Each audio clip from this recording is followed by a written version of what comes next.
السلام عليكم ورحمة الله تعالى وبركاته.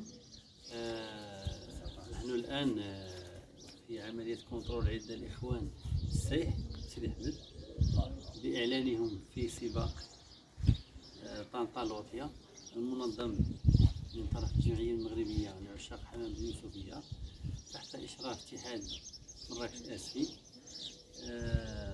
قمنا بعملية كنترول ديال التيكيت الساعة الواحد الإعلان إعلانات صحاح المقامات بجوج إعلان صحيح. والإخوان السايحة هادشي راه ماشي غريب عليهم، الحمد لله راه أبطال من العيار الثقيل وتيقولوا الكلمة ديالهم يعني طاويل الكنيس طويل وطويل ممتاز وطويل ما شاء الله. وإعلان بجوج حمامات راه دمم واحد قال لي نخلوا الكلمة للإخوان السايحة. السلام عليكم.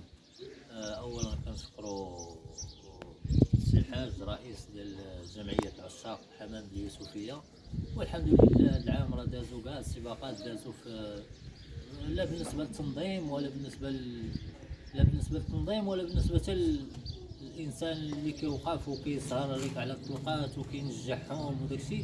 وحنا الحمد لله دازوا كاع الطلقات دازوا مزيانين. والاخوان الساحره ما بانوش في الاول، كانت ظروف والانطلاقات راه حتى النصف طويل والطويل ان شاء الله. والا كانوا باقيين شي انطلاقات عندنا لقدام راه كاينين الحميمات اللي غيقولوا الكلمات ديالهم. بالنسبة يعني الإنجازات ديال الحميمات ولا البلانين ديالهم؟ هاد الانجازات ديال الحميمات، هاد الحمام كيلعب من 400 وكيزيد قدام 400 ل 500.